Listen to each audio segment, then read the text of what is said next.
Hey, how's it going, everybody? This is Anthony from Anthony's Customs, and for this review we are looking at the robot Damashii. You can see it right there, number 128. Gundam SANDROCK Custom, or SANDROCK Kai. And that is only to say that this is the second version of SANDROCK. It's not the one from the first bit of the series, it's from the later half, or second half. So, I mean, it's the only one that they've made so far. I doubt they're going to make another one since they have a parts kit that you can get and put parts on this guy to make him match the first season. But, so if you're looking for SANDROCK, this is what you want to look for. That's probably what it's going to be listed under. Alright, so here he is, and I want to point out right now, he is missing a part. I have some bad luck with figures a lot of the time, and so mine's missing a part. Luckily, I ordered from Big Bad Toy Store. Yes, I do actually order from them. I don't just advertise for them, and they are going to take care of it for me. They're going to send me a replacement, no big deal. So we can just pretend that that part is there. It's not meant to come off. Mine just looks like it never even got put on. So, no big deal. Alright, so he stands, he's got some good height to him actually. He stands about 5 3/4 inches tall. So he's definitely got some good size to him.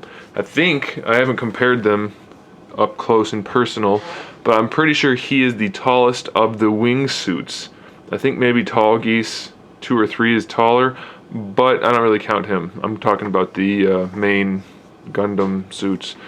But either way, I haven't gotten Tall Geese yet to compare him, or Death Scythe Hell. I haven't checked that.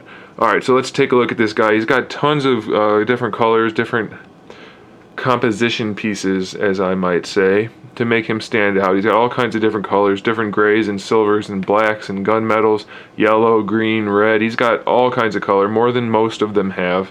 And he just has a really nice look to him, really good design, I think. He's got kind of like the Roman gladiator type shoulder pads with like the feathery things going on, and he's got like the thing on the top of the helmet that looks like that, and we've got the 4-point crown, which looks extra nice, I think. So I don't know, maybe that's just me that gets that vibe, but I think he looks really awesome. Before we look at him, well, yeah, let's just finish off looking at the figure, then we'll look at the parts he comes with. Alright, so as far as articulation goes, the head and the neck are both on either ball hinges or ball pegs, double ball pegs. I can't say without taking it apart, but essentially it's the same bit of articulation. You can do the head jerk, whatever you call it, I don't know. But that just goes to show that the neck and the head is articulated individually. You can lean it from side to side, and since you don't have to twist it to do any of this, it's making me think that it's actually double ball pegs rather than a ball hinge, which is good because you get all of the range of motion, all the posability with no effort at all. So this guy has it in spades, no problem at all. The shoulders, we have a really nice butterfly joint on there, gets the arm around no problem at all. About 45 degrees, so that's awesome. On top of that butterfly joint, it's a ball peg.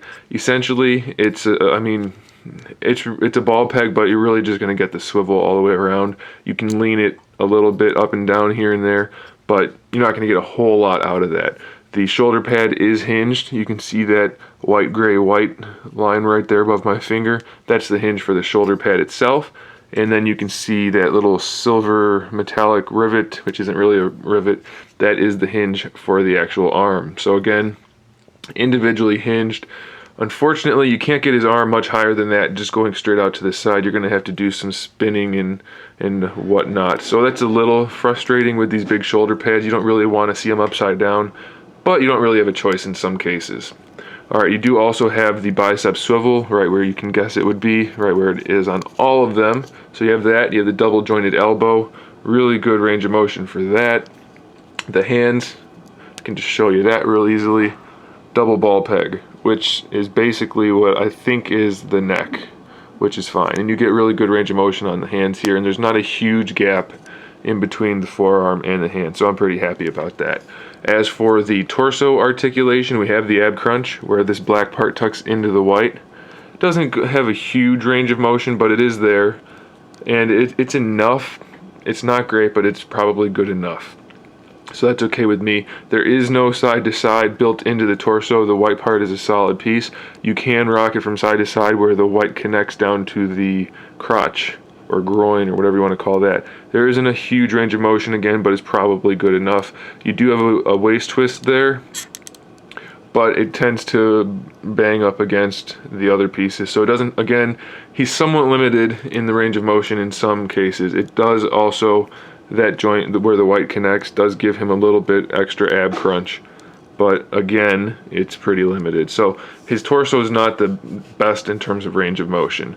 His front skirt panels are connected on ball pegs, same as normal, but they tend to bang into the torso as well. So it's not great. There are definitely some flaws with this guy. That said, it's nothing that's gonna make me think badly of it. I can't say I don't recommend it because of those little issues. You can experience it for yourself when you get one. You'll be able to get the posing done that you need, so it's not a big deal. The side skirt, pretty much the same thing that we've seen before, another ball peg. You can see that in there, hopefully. And of course it's limited a little bit to the side, so you can't get the full splits going on with that there, but you can spin it off to the back. It's going to be in the way, but you can move it around. So I don't know, I mean, I don't know how many times you're going to really pose your Gundam doing the splits, but if you wanted to, you can still get his legs out pretty far, so I don't think I would complain about that at all. The back skirt piece does not have a hinge on it. It comes off. I'm not sure if that's for the parts, the add-on parts of the option set, but it does come off, but no hinge. That's par for the course so far.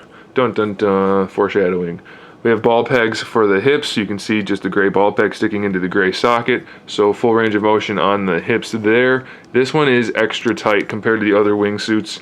It's not so tight that it squeaks. I don't think there's going to be too much shredding going on. Well, every once in a while you get a squeak out of it. So maybe a little bit of grease in there wouldn't be a bad idea. But it has a full range of motion. Thigh swivel, no problem. Double jointed knee. And the cool thing about the knee is this gray part here can move independently of the rest of the boot. So you have the hinge, the top hinge that goes in the thigh, and then the bottom hinge that happens down here at the calf, and this part can stay up to fill out the knee a little bit, or you can leave it down. It's up to you. So that's kind of cool. It's on its own separate little pivot, so that's pretty nice. Tucks in nice and cleanly. Now the ankles, you have the full coverage for the ankle piece. So that's going to limit the posability to a degree, but it's not horrible. You can see inside, hopefully, that there's a ball peg holding the white piece on, and that connects right here at a hinge. So it can go up and down a little bit. Again, being that it goes all the way around, it's somewhat limited, but you can move it pretty far up if you want to. It doesn't go down as far as I'd like, but you can move it all the way up. So that's pretty cool. And that also lets us do a better look at the inside, or take a better look. The ankle peg that comes down into the foot is on a hinge. You can see that moving in there.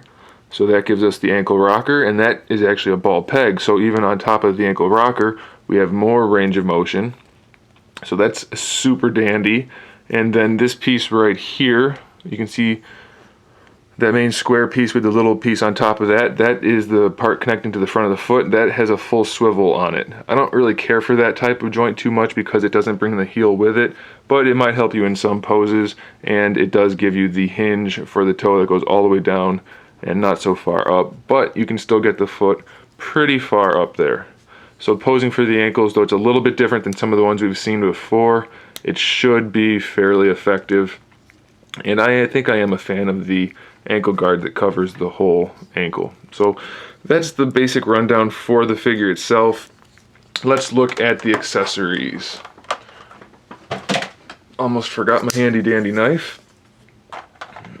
So we have two of these. I cannot remember for the life of me what these things are called offhand. These are the gigantic reddish orange translucent metallic ones. They have a little bit of metal flake going on, and light will pass through them. They look awesome. They are very big. They are almost as tall as he is, but they look sweet, so that's awesome.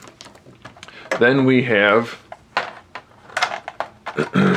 two of them that are less big and less reddish translucent orange. These are a nice silverish color right here and a gray handle. They're much smaller, much more practical. You can see they only go up to maybe his elbows a little bit. So those are cool, and he holds those just fine. We have his backpack, which looks like this. Each of the little thrusters has a hinge on it, or a ball peg, I mean, so you can move those around if you want to. Probably not necessary though.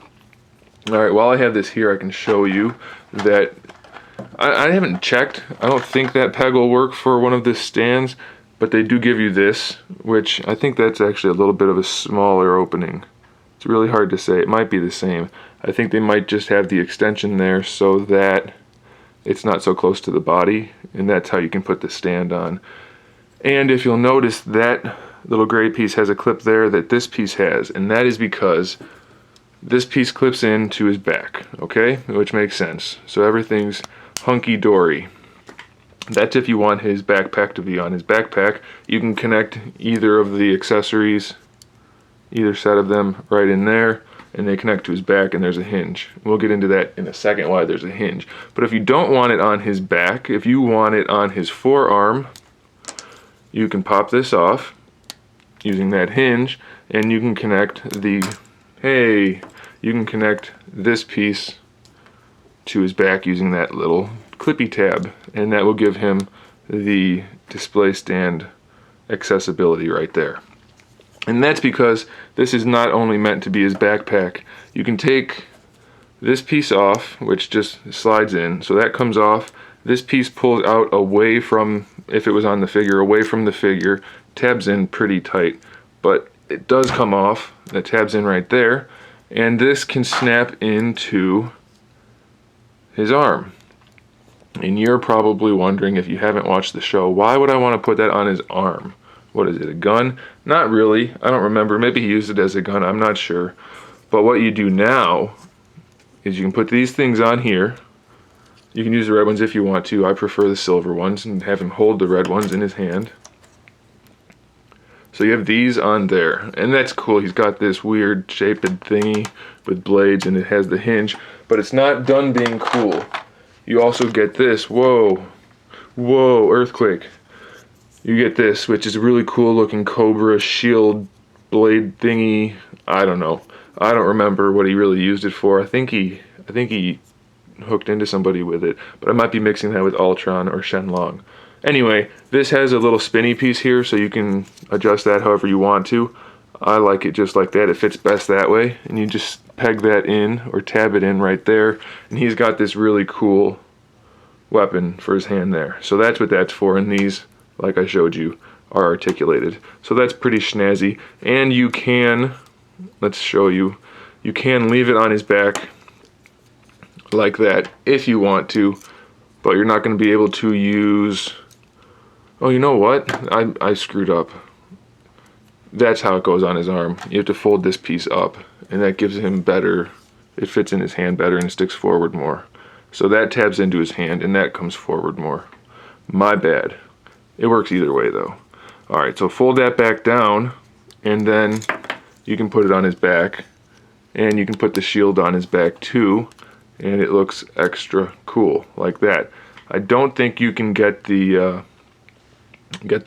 flight stand, or whatever you want to call that, display stage in there with that, but that does look pretty nice. Alright, we have another accessory, and that is his little Tech 9 or Uzi or whatever it is. I don't remember. I know it's actually not one of those. And it has this cool collapsible stock, 2 tones of silver, nicely detailed, a little bit of green on the front, and again the collapsing stock, and he can hold that just fine. Speaking of holding things, you need to have hands to hold things, typically. Comes with 2 fists. They are just solid gray. They're a little bland looking, but they're okay. So he comes with 2 fist hands, and he has 6 other hands. We have the cool open palm pose hands. We have 2 large opening square grip hands. Those would be for the gun. And then we have 2 round opening smaller grip hands, and those are for the blade accessories. So there it is, guys. There's the very awesome SANDROCK. I really do like this figure. Sure, it has some range of motion issues, but by and large, it's a really good robot Damashii figure, and I definitely recommend it. Thanks for watching, guys. Stay tuned for more figure reviews, custom figures, and other good stuff. And in the meantime, keep collecting.